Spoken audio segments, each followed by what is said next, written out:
दोस्तों, तो चलिए आज जीएसटी आरक्यू का चैप्टर देखेंगे, payment of tax. I hope आप यहाँ पे important question discussion daily basis पे कर रहे होगे और आपको सेशन अच्छे लग रहे होगे तो लाइक जरूर कीजिएगा और अपने कमेंट जरूर दीजिएगा।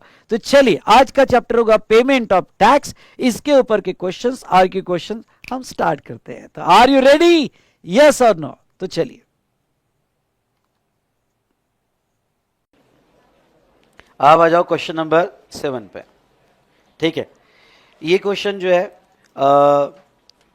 आरटीपी में है, स्टडी मैट में भी है और एग्जाम में आने के लिए तड़प रहा है।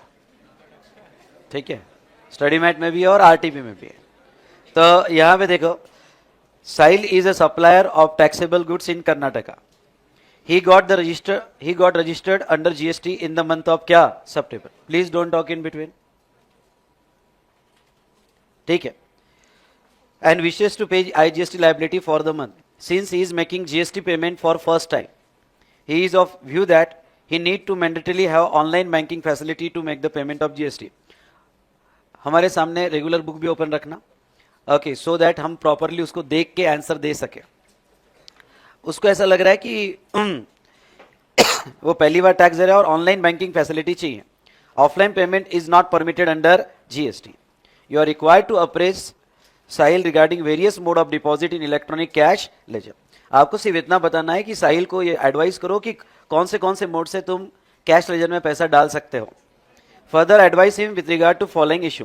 पहले बताओ कौन से मोड से आप डिपॉजिट कर सकते हो। अगर आप देखते हो तो internet banking, UPI, IMPS, debit credit, NEFT, IMPS और over the counter up to 10,000। आपके 1 या 1.5 मार्क पक्के हो गए, ये पॉइंट लिखोगे तो।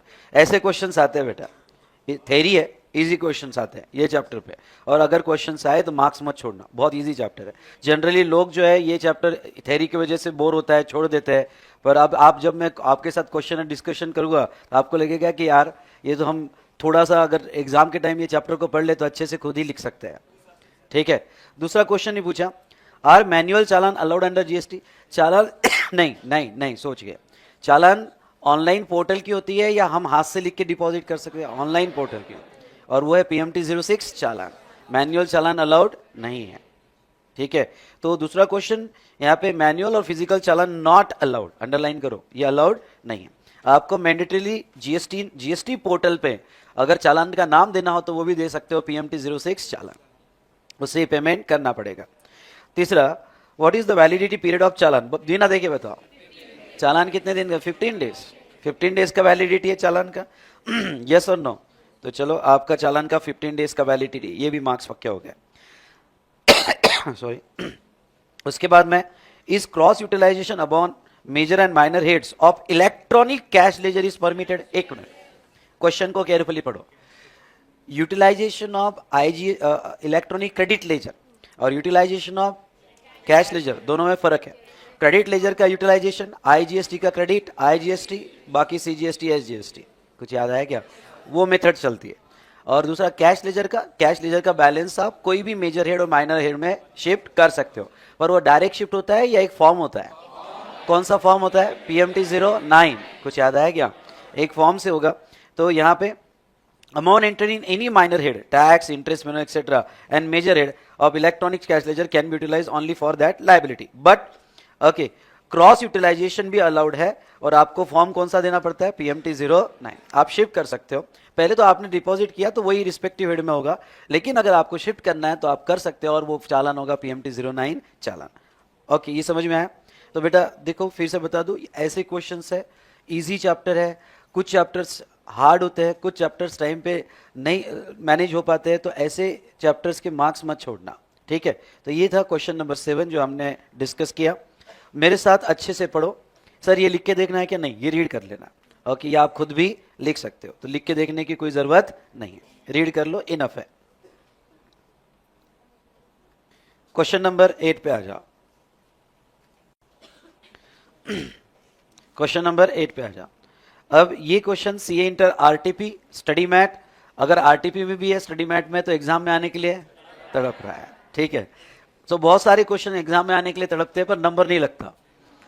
ठीक है, तो यहां पे Can one use electronic credit ledger for payment of interest, penalty or payment under reverse charge? No. पर ये सीपीटी एग्जाम तो नहीं है, एटलीस्ट कुछ तो लिखना है आगे, नो के आगे, ठीक है। तो यहाँ पे हाँ, अगर कैसे लिखना है मैं बताता हूँ, कैसे लिखना है मैं बताता हूँ। ओके, यस और नो में अगर आंसर दोगे, और मोस्ट ऑफ द स्टूडेंट ऐसे ही करते हैं, नो आगे क्या लिखना समझ में नहीं आ रहा है, पर आंसर तो पता है नो, तो उसको किस तरह से लिखना। अगर सेक्शन 49 याद आया तो ठीक, नहीं याद आ रहा है सेक्शन 49, सबसेक्शन तो छोड़ दो, 49 ही नहीं याद आ रहा है, ओके सबसेक्शन तो याद करने की दूर की बात है। तो ऐसे केस में आप इतना तो लिख सकते हो, पहली लाइन जो इंस्टीट्यूट को चाहिए वो ढूंढो। इंस्टीट्यूट को चाहिए कि इलेक्ट्रॉनिक क्रेडिट लेजर में भी यूज फॉर आउटपुट टैक्स। भाई क्यों नो, क्योंकि वो सिर्फ किसके लिए यूज होता है, आउटपुट टैक्स, ये लाइन उनको चाहिए। समझ में आया क्या, आउटपुट टैक्स के लिए, इसलिए ओके जहां तक है output tax is a tax chargeable on taxable supply of the goods और सर्विसेज, और आउटपुट टैक्स के डेफिनेशन में ओके एक्सक्लूड क्या, रिवर्स चार्ज। अब आपको ये समझना पड़ेगा, इसलिए मेरा क्वेश्चन है आपको बहुत हेल्प करेगा। आपको मतलब मैं जब पढ़ता था, when I got 81 marks in IDT, मैं क्वेश्चन सामने रखता, मैं सडनली आंसर भी नहीं पढ़ता, मैंने मैपिंग कहाँ की है, कौन से रेगुलर बुक से मैपिंग की, तो मैं बुक ओपन करता था, बुक में कहाँ मैंने पढ़ा है, क्योंकि जब तक मैं अपने मैपिंग से कनेक्ट नहीं होता हूँ तब तक मैं उसका आंसर भी कॉन्फिडेंस से नहीं दे पाऊंगा। और कभी कभी क्या होता है कि आप बुक में आपकी मैपिंग अलग होती है, लैंग्वेज अलग होती है, और सजेस्टेड आंसर में लैंग्वेज अलग होती है। ओके अब क्या होता है कि आप सडनली सजेस्टेड आंसर की लैंग्वेज पढ़ लेते हो, कुछ नया आ जाता है, फिर मैपिंग में दिक्कत जाती है। और कुछ स्टूडेंट्स तो इतनी बड़ी बेवकूफ़ी करते हैं कि यहाँ पे कोई अदर फैकल्टी का कुछ अच्छा लगा तो ये बुक छोड़ दिया, वो ले लिया। बेटा कुछ अच्छा लगा, हर ऑथर का अपना अच्छा होता है, हर फैकल्टी का अपना कुछ अच्छा होता है। अच्छा लगा तो अपना बेस बुक नहीं छोड़ने का, जो पॉइंट जो एरिया अच्छा लगा फटाक से उसका समरी बनाने का, नोट्स बनाने का, अपने बुक में डालने का, पर अपनी मैपिंग नहीं छोड़ने का, ठीक है। हाँ अब तुम्हारे पास इतना भी टाइम नहीं है तो तुम तो इतनी गड़बड़ कर देते हो टाइम पे, ये यूट्यूब का वीडियो देख लिया, वो देख लिया, किसी का समरी देख लिया, किसी का ये देख लिया, मैपिंग टोटली डिस्ट्रॉय कर देते हो, और टाइम पे समझ में ही नहीं आता है कि लिखो क्या। ओके तो ये मैं आपको सच में कह रहा हूं कि कुछ चीजें अगर अच्छी दिखी भी तो अपना बेस नहीं छोड़ने का, वो अच्छा कॉपी करने का, समरी बनाने का, अपने बुक में लिखने का, बात खत्म। ये समझ में आएगी बात आपको। तो यहाँ पे भी मैं खुद कहता हूँ, मैंने जो अभी आपके लिए नया स्ट्रक्चर बना के दिया है वो सिंप्लीफाइड वर्ड में दिया। हो सकता है कि आपको मेरे क्वेश्चन एयर में जो है ओके यहाँ पे सजेस्टेड के लैंग्वेज मिल जाए, इंस्टीट्यूट के सजेस्टेड के लैंग्वेज मिल जाए, लैंग्वेज तो वहाँ इमीडिएट आपकी मैपिंग गड़बड़ हो जाएगी। इसलिए थोड़ा यहाँ प्रैक्टिस करना सिंप्लीफाइड वर्ड, और हमने बुक में क्या देखा और बुक से इस पर आना कि इंस्टीट्यूट क्या चाहती है। तो अब जैसे मैं बुक में आउटपुट टैक्स एक सीबीआईसी क्लैरिफिकेशन भी देखा, आउटपुट टैक्स का मीनिंग भी देखा, आउटपुट टैक्स में रिवर्स चार्ज नहीं आता है, ये समझ में आया क्या। आउटपुट टैक्स मतलब tax on over outward supply. तो अब यहां मैं प्रैक्टिस करता था कि एक बार मेरे मेन बुक से कनेक्ट हो गया, फिर मैं प्रैक्टिस करता था ओके कि हाँ मैं इंस्टीट्यूट क्या चाहती है मेरे से 2 पॉइंट चाहती है इंस्टीट्यूट।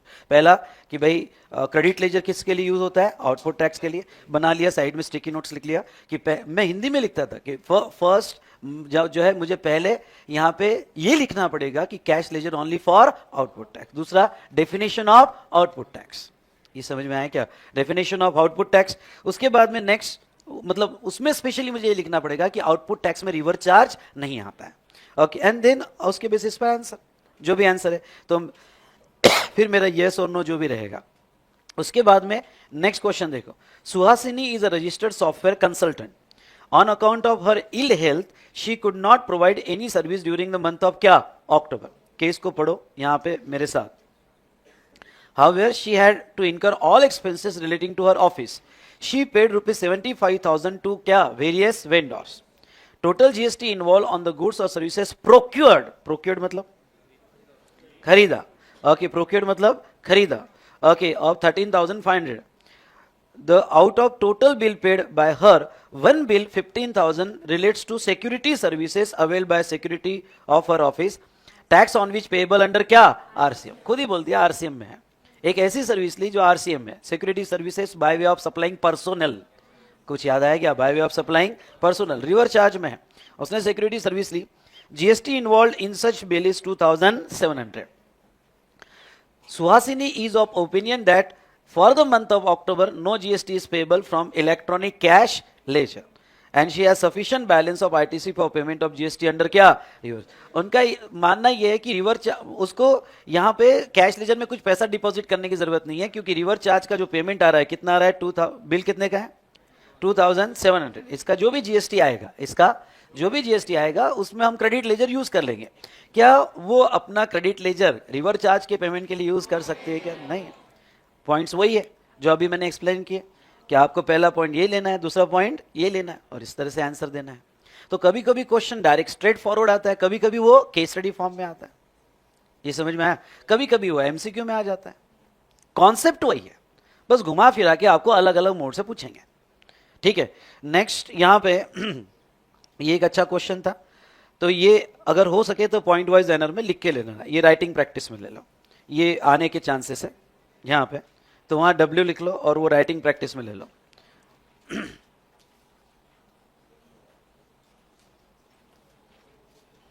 फिर आ जाओ क्वेश्चन नंबर 9 पे। क्वेश्चन नंबर 9 पे ये क्वेश्चन स्टडी मैट में कवर है और मैं लेना चाहूंगा। ओके, यहां पे हमारे न्यू अभी जो इंस्टीट्यूट ने स्टडी मैट दिया है उसमें कवर्ड है। यहां पे मोबाइल कुछ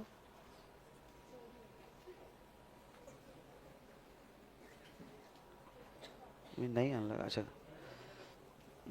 मोबाइल गाड़ी में देगी उन्हें, ठीक है। मेसर्स एबीसी एंड कंपनी, ये देखिएगा, messrs ABC and company have defaulted, सभी मेरे साथ पढ़ेंगे, मैं आपके लिए पढ़ रहा हूं और ये आपका काम मैं कंप्लीट कर रहा हूं। एक्चुअली कॉन्सेप्ट मैंने पढ़ा दी है, ये काम आपका है, ठीक है। तो यहां पे messrs ABC and company has defaulted in filing return. Section 39 में रिटर्न फाइल नहीं किया, मतलब जीएसटीआर 3B, रिटर्न बोला तो 3B, 1 पे जाना ही नहीं, अरे है ना। तो रिटर्न अंडर सेक्शन क्या 39, that is GSTR 3B for the month of March within the specified due date. March की ड्यू डेट क्या आएगी 28 अप्रैल आएगी, done. Reason for such delay is attributable to delay in closure of books for क्या March, मार्च की books close नहीं हुई इसलिए 20 अप्रैल को रिटर्न दिया नहीं गया। Which have been finalise during क्या मई, बाप रे, मार्च का रिटर्न मई में फाइनलाइज हुआ। The GST common portal prompted the payment of late fee payable under section क्या 47। पोर्टल ने ऑटोमेटिक तुम्हारे प्रॉम्प्ट कर दिया, आता है प्रॉम्प्ट ऐसा कि भाई return not filed late fee, समझ में आया क्या? तो आपका पोर्टल प्रॉम्प्ट कर रहा है और लेट फीस 2000 रुपए का लगाया अंडर क्या सीजीएसटी और under SGST. Accountant of Messrs ABC and Company sought your confirmation for payment of such late fee through a balance available in credit ledger. वो कह रहे हैं कि लेट फी क्रेडिट लेजर से यूज करते हैं, नहीं, फिर किस कौन से लेजर से? कैश लेजर से यूज होगा, कैश लेजर से। क्रेडिट लेजर से सिर्फ आउटपुट टैक्स के लिए, रीजन वही। ओके, जो भी हमने लास्ट इसमें देखा रीजन वही। देखो यानी एक ही कॉन्सेप्ट कितने अलग अलग एंगल से पूछ सकते हो। ओके, तो आपको वही कि आउटपुट टैक्स के लिए ही यूज होगा, ओके, और बाकी अदर पेमेंट के लिए वो यूज नहीं होगा। ओके, और on the basis of this आपको यहां आंसर लिखना है। तो ठीक है, ये अगर लास्ट वाला भी आपने लिख के देख लिया तो ये फिर से लिख के देखने की जरूरत नहीं है। चलो क्वेश्चन नंबर 12 पे आ जाओ। क्वेश्चन नंबर 12 पे, हाँ, ये क्वेश्चन सीए इंटर आरटीपी में 23 में कवर्ड था। उसके बाद में similar question CA inter RTP में 20 में आया और सिमिलर क्वेश्चन एग्जाम में भी आया है। ठीक है, क्वेश्चन देखते क्या है। हाँ, मिस्टर राम नारायण और रजिस्टर्ड सप्लायर अंडर क्या जीएसटी वांट टू, आंसर मत देखना, आंसर मत देखना, want to first discharge his self assess tax liability for the current period before setting the dues for the क्या previous tax period, examine briefly whether he can do so. No, पर no को elaborate करना पड़ेगा, तो थोड़ा elaboration के लिए लिख के भी देखना पड़ेगा। दूसरा, explain the order of discharge of tax and other dues as per the provision of section 49(8) of CGST act. अब देखो यहां पे स्टूडेंट मिस्टेक कर गया जब एग्जाम में पूछा, क्योंकि 49 सेक्शन तो याद नहीं था, उसमें 8 क्या है वो तो बिल्कुल याद नहीं था। ओके, अब स्टूडेंट समझ ही नहीं पाए order to discharge tax liability. अब order to discharge liability institute का यहां कमेंट है कि स्टूडेंट ने वो लिख दिया liability to be discharge IGST against IGST and thereafter CGST और एसजीएसटी, सेकंड सीजीएसटी अगेंस्ट। भाई साहब, क्रेडिट यूटिलाइजेशन पूछा है या लायबिलिटी डिस्चार्ज पूछा है? पर क्या करना, बीकॉम के एग्जाम से कुछ तो लिखना पड़ेगा ना, कुछ तो लिखना पड़ेगा, पेज कंप्लीट करना पड़ेगा, नालायक। हाँ, तो जहां तक देखा जाए, पहली बात तो वो यहाँ पे in order to discharge tax and other dues पूछ रहे हो। चलो सेक्शन से नहीं तो भी इससे तो आपको क्लिक होना चाहिए। टैक्स और other dues, utilisation of ITC नहीं बोल रहे वो, ये समझ में आया क्या आपको? तो ऐसे केस में, या तीसरा, state the order in which every taxable person discharge his tax और अदर ड्यूज। तो चलो नोट्स में जाओ, लायबिलिटी रजिस्टर में जाओ, मैंने कल ऑर्डर बताई दिया आपको कैसे डिस्चार्ज होना चाहिए। हाँ जाओ जाओ, देखो देखो देखो, मैपिंग करो वहां पे, फटाक से मैपिंग करो। इलेक्ट्रॉनिक लायबिलिटी रजिस्टर में जाओ और आपके टैक्स और अदर ड्यूज कैसे डिस्चार्ज हो गए वो ऑर्डर देखो लायबिलिटी रजिस्टर में।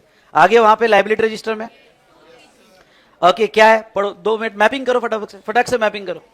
इलेक्ट्रॉनिक लायबिलिटी रजिस्टर में जाओ, मैपिंग करो, क्या क्या फर्स्ट किस में, फर्स्ट में self assess tax and dues, wordings देखो, self assess tax and due. अच्छा, self assess tax and other dues का मतलब इंटरेस्ट। अभी ध्यान दो, अभी ध्यान दो, कल नहीं होगा तो अभी ध्यान दो। ओके, कोई भी अपॉर्चुनिटी मत छोड़ना एग्जाम तक, एग्जाम के 1 घंटे पहले तक अगर कुछ भी इनसाइट मिल जाए, इनफ। डरना मत कि भाई चलो नहीं पहले नहीं पढ़ा, अभी तो ध्यान आया, अरे यस और नो। और बिल्कुल टेंशन मत लेना, मैंने लकी समझना कि चलो एग्जाम के 1 घंटे पहले तो पढ़ लिया, ये तो समझ लिया, एग्जाम समझ में आया क्या? तो फिर से समझो कि यहां पे हमने क्या कल पढ़ा, firstly self assess tax and अब ध्यान दो अदर ड्यूज। अदर ड्यूज में क्या क्या आता है, इंटरेस्ट, पेनल्टी, लेट फी वगैरह। आपने अदर ड्यूज लिख लिया तो भी चलेगा, समझ में आया क्या? तो अच्छा, ये self assess tax current period है या प्रीवियस पीरियड? सबसे पहले प्रीवियस पीरियड एडजस्ट होगा, यस और नो? तो पहले प्रीवियस टैक्स पीरियड एडजस्ट होगा, फिर डायरेक्ट डिपार्टमेंट की डिमांड एडजस्ट होगी, या पहले करंट पीरियड का सेल्फ असेस टैक्स ऑफ क्या करंट पीरियड, और फिर डिपार्टमेंट की डिमांड जो भी 73 74। सर अगर ये सेक्शन याद नहीं आया 73 74, तो demand order, any amount of tax और ड्यूज डिमांडेड बाय ऑफिसर, इतना भी लिखा तो भी चलेगा। ये समझ में आया क्या? तो यहां पे the liability if any arising out of demand notice and adjudication proceeding come last, this sequence has to be mandatorily क्या फॉलो। ठीक है, तो ये क्वेश्चन है जो इंपॉर्टेंट है, लिख के देखना, और एग्जाम में फिर से रिपीट हो सकता है। ओके, ये एग्जाम में फिर से रिपीट हो सकता है।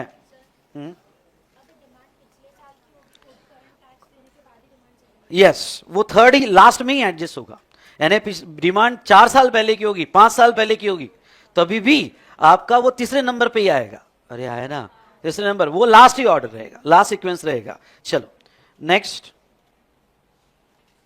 क्वेश्चन नंबर 13 पे आओ, क्वेश्चन नंबर 13 पे आओ। ये क्वेश्चन सीए इंटर में 23 एग्जाम में पूछा था। देखो खुद ट्राई कर सकते हो क्या, मैं एग्जैक्ट नहीं कह रहा हूं कि वैसा के वैसा लिखना है, पर कुछ याद आता है क्या? ठीक है, अब देखो, mister Manik provides the following information regarding his tax and other liability. उसने अपनी टैक्स और अदर लायबिलिटी की इंफॉर्मेशन आपको दी under GST law as per electronic liability register. 1 minute, कौन सा रजिस्टर है? Electronic liability register. कुछ याद आया? हाँ, tax due for the month of May, हमारा कौन सा मंथ है? 1 मिनट नीचे देखते हैं। For the month of May 10 lakh है, interest due for the month of May 10 lakh है, penalty due for the month of May 10 lakh है, tax due for the month of June कौन सा? 10 lakh, liability arising out of demand under notice 73 10 lakh. Mister Manik want to clear his liability demand notice under section 73 first. Discuss the provision of order of discharge of GST liability under section 49 of GST act. क्या पहले वो 73 का liability खत्म करेगा? नहीं। अब हमारा month clear समझ में आ रहा है, जून है। अरे यस और नो? तो हमें बताओ कैसे ऑर्डर में डिस्चार्ज होगा, बिना देखे बताओ। पहले क्या खत्म होगा? May, tax and other dues, tax and other dues. ध्यान लाओ, जल्दी कनेक्ट हो जाओ, हाँ जल्दी कनेक्ट हो जाओ, क्योंकि डिस्कशन आपके लिए चल रहा है। सच कहूं तो सारी चीजें भूल जाओ, बहुत अच्छा होगा लाइफ में।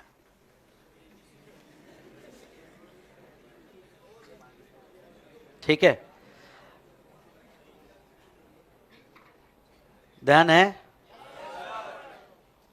ठीक है, हाँ कुछ स्टूडेंट में देखो डिफरेंस कहां पता चलता है, और यही डिफरेंस बड़ा इंपॉर्टेंट है।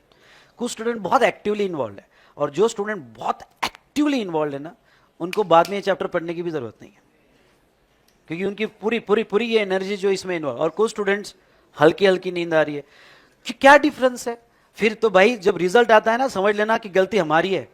वो भी स्टूडेंट है जो रैंक में आते हैं, और वो भी हम भी है जो रिजल्ट देख रहे हैं और हम उदास बैठे हैं। ठीक है, तो मैं आपको फिर से कह रहा हूं, कोशिश करो। कभी कभी क्या होता है, ठीक है नींद नहीं हुई, पूरी होगी, रात को होमवर्क किया होगा, लेट से हो गए, पर कनेक्ट करने की कोशिश करो। एक बार आपने अपने आप को फोर्स किया ना और कनेक्ट हो गया ना, खुद फिर मेमोरी काम करती है। थोड़ा कोशिश करो, ठीक है। तो यहां पे मैं अगर कहूं तो यहां पहली बात तो आंसर होगा पेनल्टी के लिए वो यूज नहीं हो। और ऐसा छोड़ो मत, फिजिकली मत रहो यहां पे। ओके छोड़ते जान देने यार, अभी मूड नहीं लग रहा है, ठीक है सर बोल रहे हैं, फिर बाद में देख लेंगे। बाद में चीजें नहीं होती है, मेरी लाइन ये लिख लो। और बाद में प्रेशर पाइलअप हो गया कि आप दो ग्रुप का एक ग्रुप पे कब आओगे, और एक ग्रुप से फिर इस बार नहीं नेक्स्ट अटेम्प्ट में अच्छे से करूंगा कब आओगे, ये समझेगा भी नहीं आपको। ओके और बराठी में वो फिर वो पहला अटेम्प्ट ऐसा होता है, हो जाता है पहला घास देवाचा।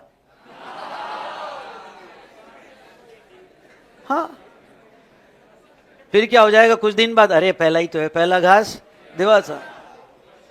ठीक है, तो यहां पे आ जाओ, साइलेंट प्लीज। तो ऐसे केस में यहां ऑर्डर लिख लेना, और ऑर्डर के बाद पेन कैसे अरेंज होगा देखो, ये अच्छा क्वेश्चन है। Order of discharge of liability for mister Manik will be as under. एक मिनट, आपका जीएसटी रेट दिया है क्या उन्होंने? फिर निकाला कैसे उन्होंने? हाँ ये order of discharge interest penalty for the month of मे, और मे मनिक फॉलोइंग इंफॉर्मेशन। हाँ इंटरेस्ट निकाला है? नहीं,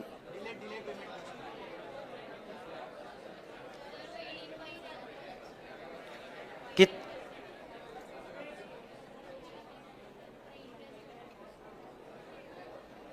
नहीं, कुछ तो मेरी मिस्टेक हो गई, प्रिंटिंग मिस्टेक हो गई। एक बार मैं चेक कर लेता हूं, पर आपको कॉन्सेप्ट समझ में आ गया ना? यहां थोड़ी मुझे लगता है प्रिंटिंग मिस्टेक है, प्रिंटिंग मिस्टेक है। I need to check, okay I need to check, क्योंकि मैं कभी कभी अमाउंट चेंज कर देता हूं। ओके अकॉर्डिंगली इंस्टीट्यूट के क्वेश्चन से मेरी अमाउंट में चेंज कर देता हूं, तो कहीं रहेगी होगी, but I need to check. ठीक है, पर कॉन्सेप्ट तो समझ में आ गया ना आपको? यस चलो नेक्स्ट यहां पे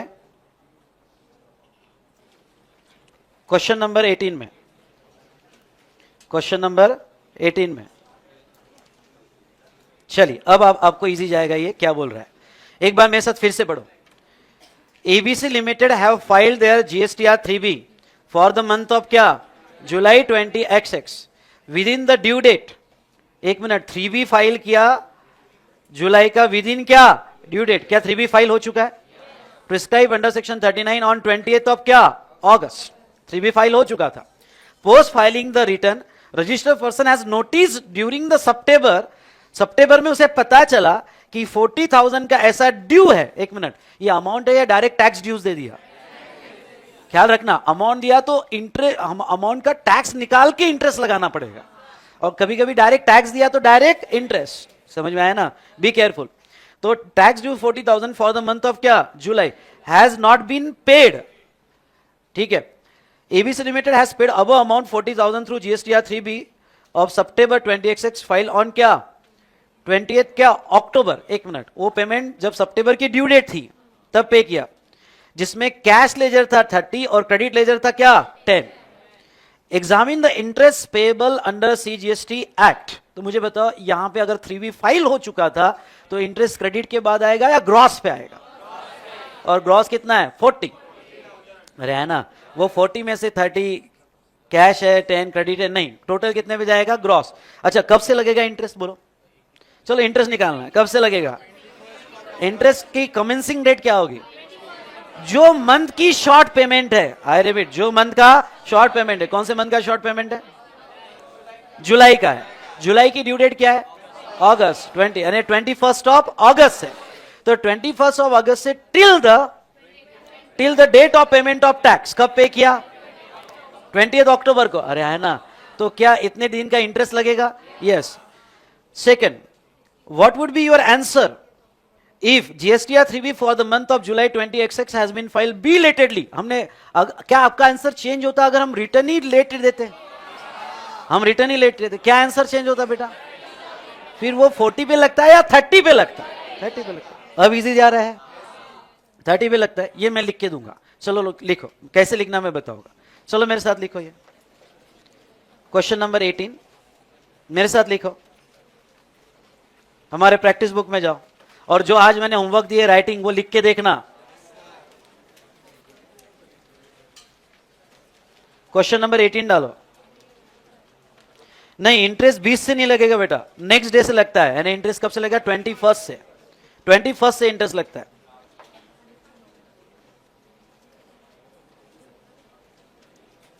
हाँ, इसको देखो, हमने जो चार्ट लिखा उसके सिंपल, वो वर्ड्स के सिंपल बेस पे हम लिखते हैं। ओके, यहां पे आंसर लिखो लीगल प्रोविजन, आंसर लिखो लीगल प्रोविजन, मैं यहां डिक्टेट कर रहा हूं। एज पर सेक्शन 50, ये तो सेक्शन लर्न करना है, नहीं आया तो ठीक, नहीं याद आया तो ठीक है, पर लर्न करना है, आपके एग्जाम के लिए इंपॉर्टेंट है। As per section 50, interest is payable, interest is payable on delay payment of tax. Interest is payable on delay payment of tax at the rate क्या? 18% per annum। आपने पूरा लिखना, PA मतलब per annum, फ्रॉम, अच्छा कहां से कहां तक? पहले प्रोविजन बता दो, कहां से कहां तक? सिंपल वे में लिख सकते हो, next day after due date till the date of payment, या फिर थोड़ा अच्छी language, the day succeeding the day of due date of payment till the date of payment. नको, अच्छा हमारी सिंपल, ठीक है। तो at the rate 18% per annum from next day of due date, from next day of due date till the date of payment of tax, till the date of payment of tax। अब मैं आपको, इन्होंने इस तरह से दिया, पर मैं और सिंपल करूंगा, जैसे as per proviso to section 50, interest of tax payable in respect of supplies made during the tax period and declaring the return for the said period furnished after due date payable on the net tax liability paid through क्या? Electronic cash laser. इसको हम थोड़ा जो मैंने chart बनाया वैसे लेते हैं कि इफ, पहला हम लेंगे कि if return is file belatedly, अरे है ना, रिटर्न इज फाइल बिलेटेडली, तो कैश लेजर के बेस पे आएगा। If return is file within due date but short payment occurred, समझ में आया क्या? तो ग्रॉस लगे। ओके, क्यों? क्योंकि मुझे दिख रहा है प्रॉब्लम में मुझे दोनों लिखना पड़ेगा, ग्रॉस और नेट। अगर प्रॉब्लम ऐसा नहीं होता, डायरेक्ट इंटरेस्ट का होता, तो मैं डायरेक्ट इतना ही लिखता कैश लेजर के थ्रू। ये समझ में आया क्या? लिखो यहां पे नेक्स्ट पॉइंट जो हमने चार्ट में बनाया, next second point number 2 legal provision. लिखो, अगर आपको प्रोविजो याद आई तो, नहीं याद आई तो छोड़ देना, पर लिखो as per proviso to section 50,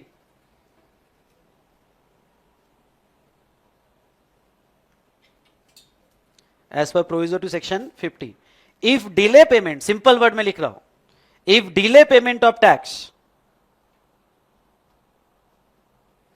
if delay payment of tax is due to delay filing of return, ये समझा क्या? If delay payment of tax is due to delay filing of return, delay filing of return, then interest is payable, interest is payable, ये word को underline भी करना, payable on net tax liability, on net tax liability paid through electronic cash ledger, ये word पे पूरे marks है। Net tax liability paid through क्या? Electronic cash ledger. ये समझा क्या आपको? समझना ही चाहिए। अब क्या बचा? ठीक है, cash ledger. Point number three legal provision में, यहां नहीं भी होगा तो भी ऐड करो, मैं जैसा बोल रहा हूं, ठीक है। लिखो इफ, थर्ड पॉइंट लिखो, if return is filed, third point, if return is filed within due date,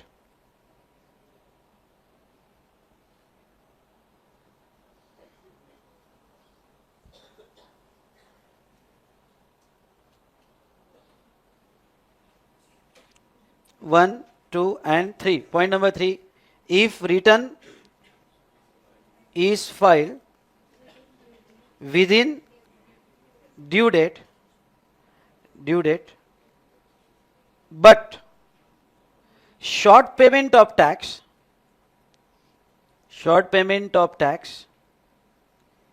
is found subsequently,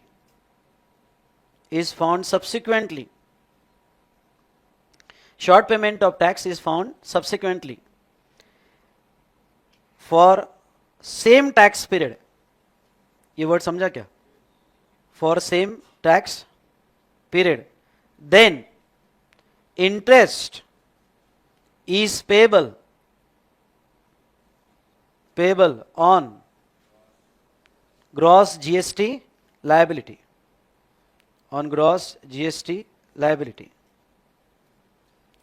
interest is payable on gross GST liability. Done?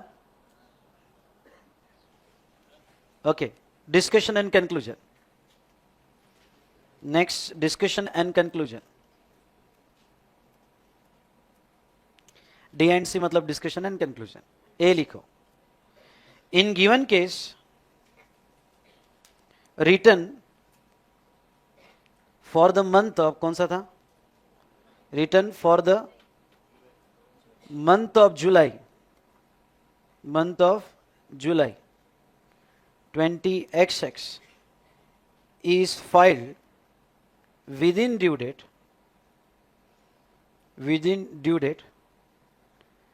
that is 20th August 20XX. The short payment of tax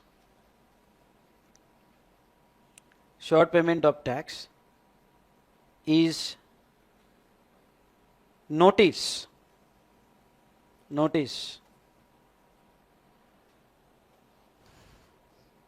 subsequently in the month of, कौन से month में, in the month of September,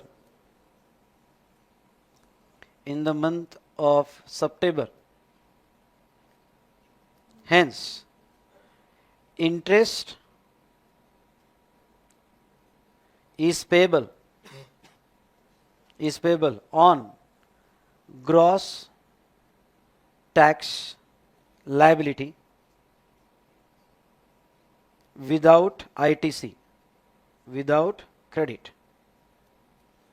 Therefore, interest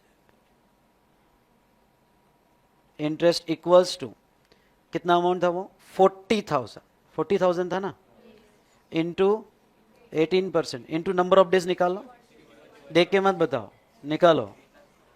कब से? 21 अगस्त से। अगस्त के कितने दिन? 11 दिन। लो कैलकुलेटर, अगस्त के कैलकुलेटर लो, 11 दिन। सितंबर के 30 दिन। 11 प्लस, लो कैलकुलेटर लो, 9 लो, एक लो, हाँ 11 प्लस 30 कितने हुए? 41 सितंबर। और अक्टूबर के 20 कितने हुए? 61 डिवाइडेड बाय 365 कितना आया इंटरेस्ट आपका? 1203। चलो ये तो ए हुआ। बी लिखो, delay payment of tax is due to delay payment of tax is due to delay filing of क्या? Return is due to delay filing of return. Then interest is payable on net GST liability net GST liability payable through E payable through E cash ledger, ये underline करना, ई cash ledger, that is कितने amount पे आएगा 30,000, that is कितना 30,000, ये समझा? तो निकाल लो interest equals to 30,000 into 18% into 61 divided by 365, 902। भाई साहब अगर ये क्वेश्चन आया तो अब मत छोड़ना।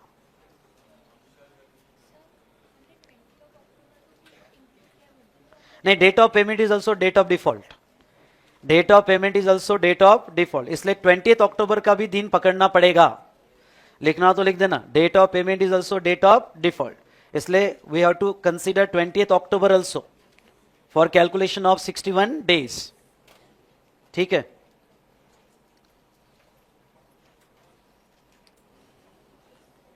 हाँ अब आ जाइए यहां पे क्वेश्चन नंबर 19 पे, क्वेश्चन नंबर 19 पे आओ, चलो फटाफट बताओ।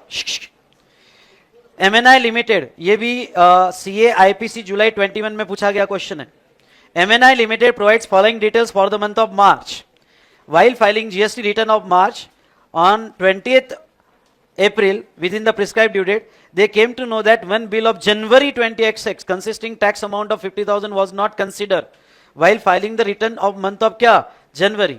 Return was filed on 20th Feb within the prescribed due date. एक मिनट, क्या return within prescribe due date file हो चुका था? अच्छा, ड्यू कब का पता चला? ड्यू कब का पता चला? जनवरी का, जनवरी का पता चला, रिटर्न फाइल हो चुका था। ओके तो ये उसमें टैक्स अमाउंट कितनी थी? 50, तो क्या टोटल टैक्स अमाउंट पे जीएसटी आएगा? यस और नो? क्योंकि रिटर्न फाइल हो चुके थे इसलिए टोटल 50 पे आएगा। ये राइटिंग प्रैक्टिस में लिख के लेना, एक मैंने लिखवाया, एक आपने ट्राई करना, यस और नो। इसको राइटिंग प्रैक्टिस में डब्ल्यू लिखो, वहां पे लिख दिया। उसके बाद में एमएनआई has paid above shortfall of 50,000 on January 20XX through GSTR 3B for the month of March. Payment through e-cash ledger 30,000 and payment through e-credit ledger. MNI has paid the above shortfall of 50,000 of January through GSTR 3B for the month of March. तो 30,000 cash ledger था और उसमें 20,000, लेकिन answer वही आएगा ना।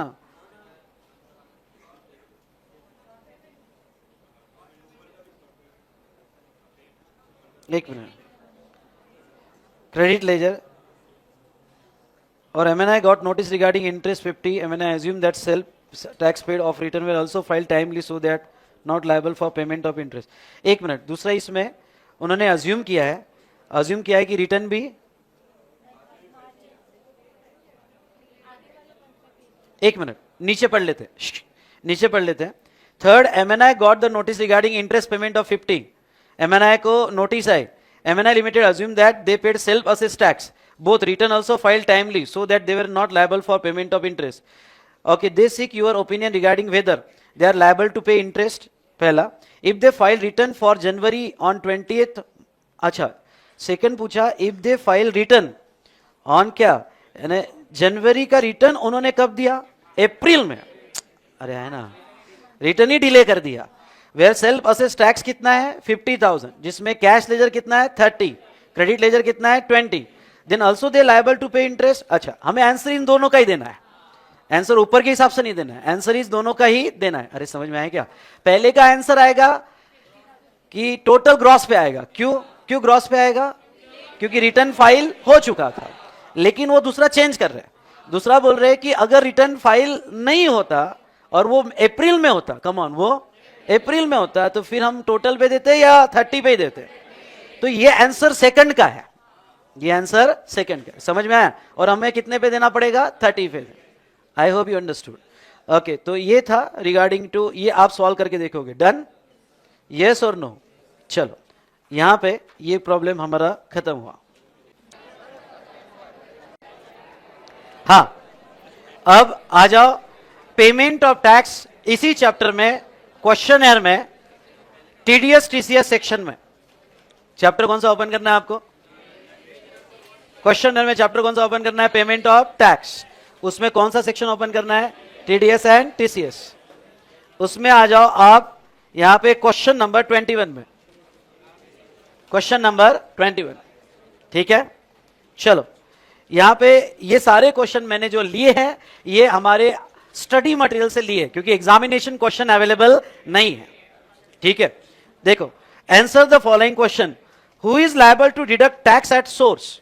एक minute, deduct tax at source मतलब ये टीडीएस है या टीसीएस है? टीडीएस है ना? कौन डिडक्ट, एक मिनट बिना देखे बताओ फटाफट, कौन टीडीएस डिडक्ट करेगा? भी 6%। If supply made to government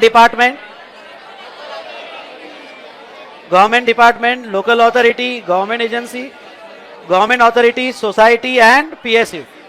अगर ऐसा क्वेश्चन आया 2 मार्क्स तो 2 आउट ऑफ 2 मिलने चाहिए। डन। उसके बाद में whether person liable to deduct tax even though if supplier has charge GST in his invoice? Whether person liable to deduct tax even though if supplier has charge GST in invoice? Yes, उसको वो GST charge करे या ना करे, okay, TDS तो उसको deduct करना ही पड़ेगा। Now third, what is the threshold limit for tax deduction at source? If total contract value of taxable supplies exceeds 2,50,000, कुछ याद है क्या? कॉन्ट्रैक्ट वैल्यू exceeds 2,50,000, लेकिन वैल्यू निकालते वक्त don't excluding amount excluding GST कर देना। यहां पे अमाउंट एक्सक्लूडिंग जीएसटी, वैल्यू निकालते वक्त आपको जीएसटी एक्सक्लूड करके निकालना पड़ेगा। ठीक है, उसके बाद में last, state the cases where provision of TDS are not applicable. ये क्वेश्चन आने के पूरे चांसेस है। कौन कौन से केस में टीडीएस एप्लीकेबल नहीं होगा? पहली प्रोविजो, नोटिफिकेशन, सर्क्यूलर। अरे है ना, इस बार मैंने जो नोट्स आपको ऑर्गेनाइज करके दिया ना वो बहुत अच्छे से करके दिया। कहा नहीं हुआ प्रोविजो? प्रोविजो क्या कहता है? LOS and POS same state में एंड रिसिपिएंट अदर स्टेट में। नोटिफिकेशन पीएसयू टू पीएसयू, और second notified person to notified person. नहीं, ये टीडीएस का ही है ना, टीडीएस का ही है ना, टीसीएस में कुछ नहीं है बेटा। वो अमेजॉन को सब ही डिडक्ट करना पड़ता है, वो सिर्फ एग्जाम सप्लाई को है। ओके, और फिर सीबीआईसी क्लैरिफिकेशन में क्या क्या देखा था हमने? वैल्यू 2,50,000 से कम होगी, कुछ याद आया क्या आपको? 2,50,000 से कम होगी कॉन्ट्रैक्ट वैल्यू, या आपका टैक्सेबल और एग्जम्प्ट होगा तो टैक्सेबल वैल्यू 2,50,000 से कम होगी। पीएसयू टू पीएसयू होगा, okay, notified person to notified person होगा, आरसीएम होगा, अनरजिस्टर्ड होगा, जीएसटी सेस होगा, या शेड्यूल 3 की एक्टिविटीज होगी। तो ये केस में ये इंपॉर्टेंट आप करके जाना, एग्जाम में स्ट्रेट फॉरवर्ड क्वेश्चन आ सकता है कि कौन कौन से केस में टीडीएस डिडक्ट नहीं होगा। क्वेश्चन नंबर 25,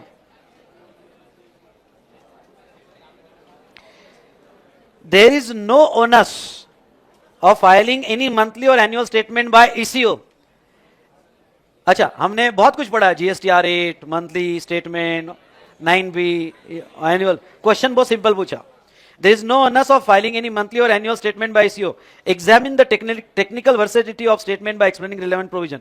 मुझे ये बताओ कि क्या ECO को कोई स्टेटमेंट और रिटर्न देने नहीं पड़ते? क्या देने पड़ते हैं ना, तो स्टेटमेंट इज इनवैलिड। फिर इनवैलिड है तो आपको बताना पड़ेगा, क्या देना पड़ेगा मंथली उसको? मंथली उसको जीएसटीआर 8, और विद इन 10 डेज ऑफ क्या? नेक्स्ट मंथ उसको एनुअल स्टेटमेंट भी देना पड़ेगा। ओके, मैक्सिमम टाइम 3 साल होगा, कुछ याद आया क्या? मतलब अगर वो भूल भी जाता है तो मैक्सिमम क्या? 3 टर्म, जो आगे एक्सटेंड भी हो सकता है। तो ये बस 4 पॉइंट ही बड़े इंपॉर्टेंट है। ओके, इनको बताओ, मंथली क्या? जीएसटीआर 8, ड्यू डेट क्या होगी? 10 of next month, plus annual भी देना पड़ेगा, यस, जीएसटीआर 9B, कुछ याद है?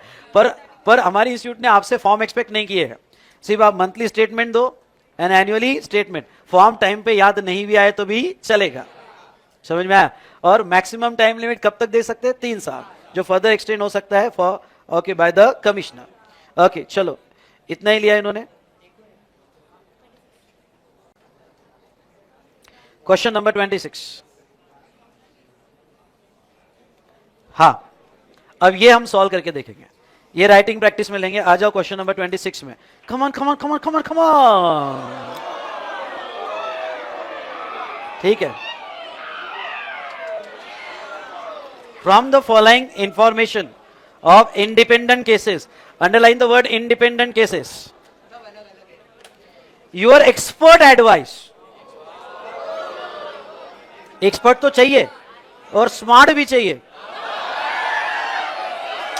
कैसे कैसे होगा? जब आप स्टार्टिंग में जब प्रेस्टीज पॉइंट आते हो क्लास करने, तो दोस्तों से मिलते हो, सब एक होते हो, सब एक होते हो. अरे हारा, फिर जब सब एक होते हो तो फिर रॉक करते हो. सब एक होते हो तो फिर रॉक करते हो. फिर धीरे धीरे आपका नॉलेज एक्सपर्ट लेवल पे आता है और आखिरी में स्मार्ट बन के जाते हो. अरे हारा, आखिरी में स्मार्ट बन के जाते हो. So,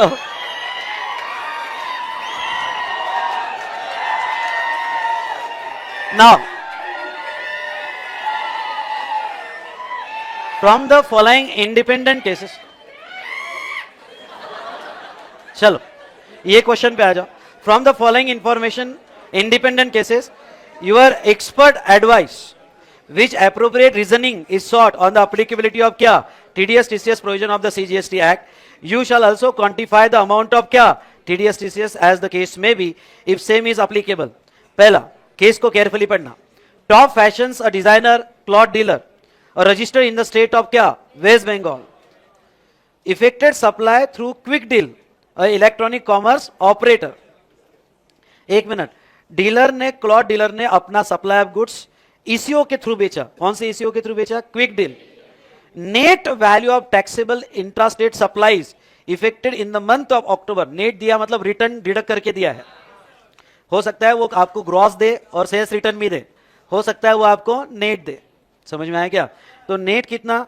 तो उन्होंने किया 1,50,000 affected for the month of अक्टूबर. सबसे बड़ा प्रॉब्लम, आप अभी तो समझ जाओगे पर बाद में कंफ्यूजन होगा कि 250 किधर था यार, टीडीएस में था कि टीसीएस में था? हाँ, टीडीएस में था, ये याद रखना पड़ेगा. ओके, तो ऐसे सिचुएशन में टीडीएस में था. तो यहाँ ओके 1,50,000 की वैल्यू है. ओके 2.5 लाख से कम है, इसलिए यहाँ पे टीडीएस डिडक्ट नहीं होगा. दो खींच के ये किसने बोला यस? भाई साहब, ये टीडीएस का केस है या टीसीएस का केस? टीसीएस का केस है. 250 का क्राइटेरिया एप्लीकेबल नहीं है. नेट वैल्यू कितनी है? 150. तो क्या नेट वैल्यू पे 1% डिडक्ट हो जाएगा? हाँ ना नालायक? हाँ, चलो लिखो, क्वेश्चन नंबर डालो, प्रैक्टिस क्वेश्चन में लिखो, राइट डाउन. लिखो एज पर सेक्शन 52, रेफरेंस के लिए नीचे है. एज पर सेक्शन 52,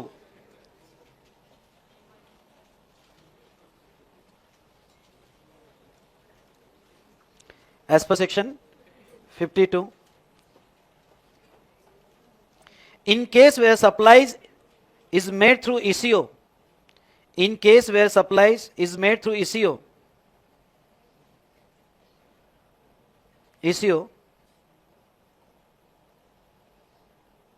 हाँ ये पॉइंट को अंडरलाइन करना. In case where supplies is made through ECO. आगे जो लिखने वाला हो, where the consideration for such supplies, ये लाइन आनी चाहिए. Where the consideration for such supplies. अच्छा, ये कंसिडरेशन डायरेक्ट आ रहा है या थ्रू ECO आ रहा है? तो collected by ECO. Where the consideration for supplies is to be collected by ECO, collected by ECO, then ECO has to deduct TCS. अब ऐसा लिख सकते हो ECO has to deduct TCS, या आप ऐसा भी लिख सकते हो ECO shall collect the tax. shall collect the tax मतलब ही TCS. समझ में आया? has to deduct TCS at the rate 1%, at the rate 1%, bracket में 0.5% CGST and 0.5% SGST.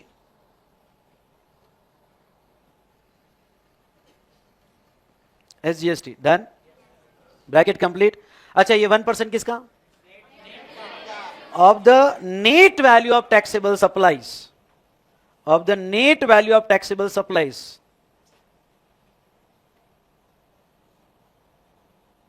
ब्रैकेट में नेट वैल्यू कैसे निकालते हैं? ब्रैकेट में gross sales minus sales return. Gross sales minus sales return,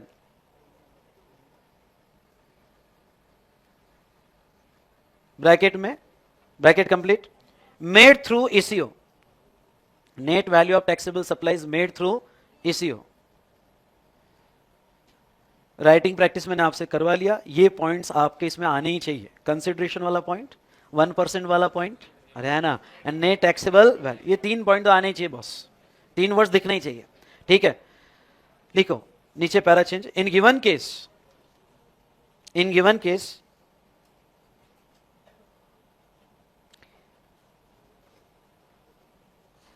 quick deal and ECO, quick deal and ECO, quick deal as an ECO has to deduct TCS as follows, has to deduct TCS as follows। निकालो TCS equals to कितना,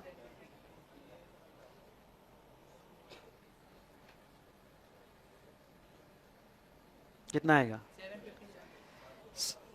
1,50,000 into 0.5% CGST, 0.5% SGST।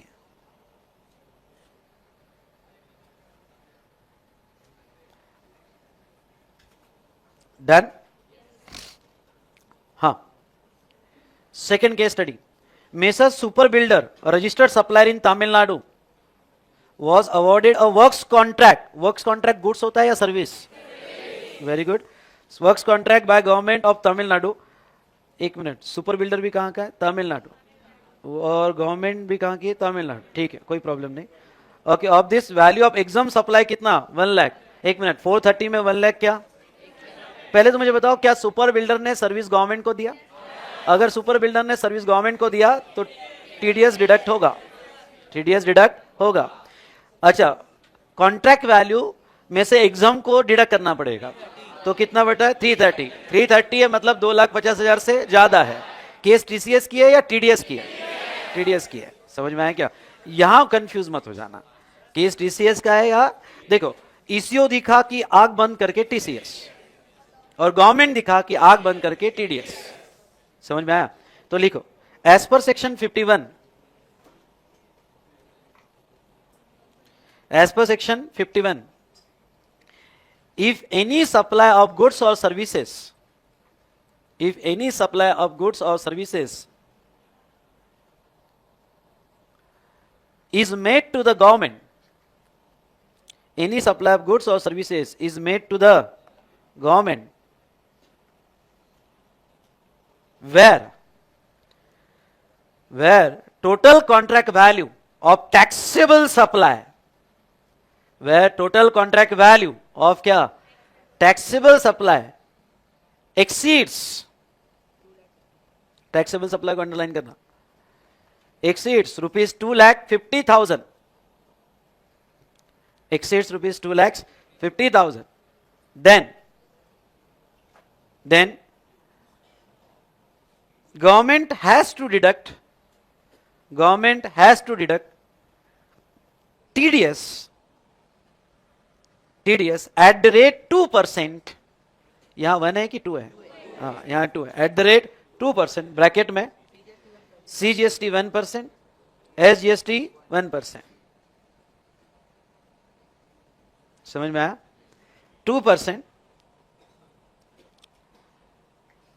on such contract value, on such contract value। Second line लिखो, taxable value does not includes, taxable value does not includes value of exempt supply, value of exempt supply। next line, next point, in given case taxable value equals to का symbol देना, पूरा लिखो taxable value, नहीं तो उसका meaning transaction value भी होता है, समझ में आया क्या? Taxable value equals to 4,30,000 minus 1 lakh, कितना आया? 330, फुल स्टॉप, नीचे लिखो, hence Hence, Tamil Nadu state government need to deduct, Tamil Nadu state government need to deduct क्या? TDS. नीचे लिखो TDS इक्वल्स टू, निकालो 330 का, 330 इंटू 1% CGST और 1% SGST. चलो निकालो 3,300, 3,300. Last tasty caterers. कैटरर्स ये गुड्स है या सर्विस है? सर्विस है. Registered supplier of Kerala provided catering services in Kochi. Kerala, Kochi Kerala में आता है. To the government of Andhra Pradesh for annual training camp held for its staff. एक मिनट, रिसिपिएंट कौन है? आंध्र प्रदेश गवर्नमेंट. सप्लायर कहां का है? केरला का. सर्विस कौन सी है? कैटरिंग. कैटरिंग सर्विस है. थोड़ा गड़बड़ हो रहा है, मेरे प्लेस ऑफ सप्लाई चाहिए इसका, क्योंकि दो स्टेट आ गए. दो स्टेट आ गए तो मुझे प्लेस ऑफ सप्लाई चाहिए. कैटरिंग सर्विस का प्लेस ऑफ सप्लाई एक हमने सेक्शन 12 में देखा था. Catering service. ओके, आप रेस्टोरेंट या कैटरिंग में गए, आप तैयार हुए, जिम में गए, वो भी तैयार हुई, ब्यूटी ट्रीटमेंट की. अरे याद आया क्या? ऐसा कुछ देखा था. उसका place of supply, the place way service actually perform. तो इसने कैटरिंग सर्विस कहां परफॉर्म की? कोची. कहां परफॉर्म की? कोची केरला. यानी LOS Kochi, sorry LOS Kerala, POS Kerala. ये समझ में आया क्या? और रिसिपिएंट आंध्र प्रदेश. प्रोविजो आ जाएगी. यहां टीडीएस डिडक्ट करने की जरूरत नहीं है. लिखना कैसे? लिखो यहां पे.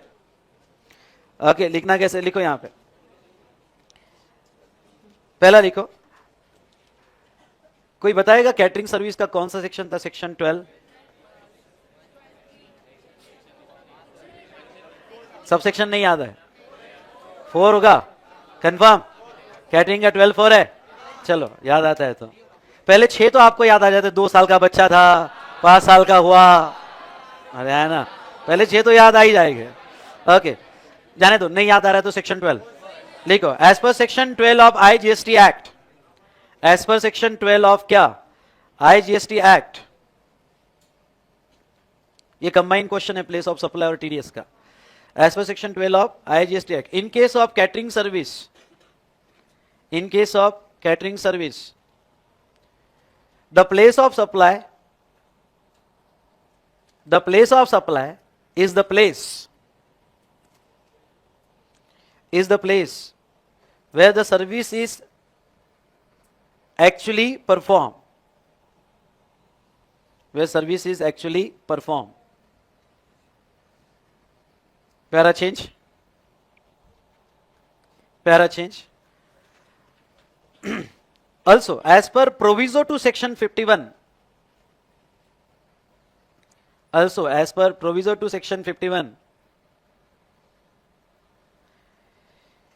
if location of supplier LOS and place of supply, if location of supplier and place of supply is in a state, is in a state, is in a state, and recipient is located, and recipient is located in another state, recipient is located in another state, then in such case TDS is not deductible. ये समझा क्या? Sir वो लिखे क्या? CGST SGST लगता है, फिर उसका TDS कैसे कट करेंगे? क्योंकि पोर्टल ही अलाउड नहीं. फालतू बातें नहीं लिखना, चुपचाप इतना ही लिखो. क्या? TDS is not deductible or applicable. Okay, conclude करो. In given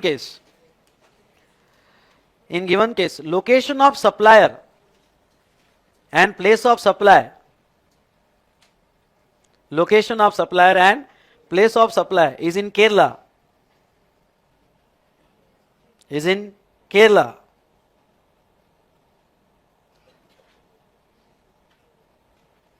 And recipient Andhra Pradesh government and recipient Andhra Pradesh government in another state. In another state. Hence, provision of TDS is not applicable. Is not applicable. Done.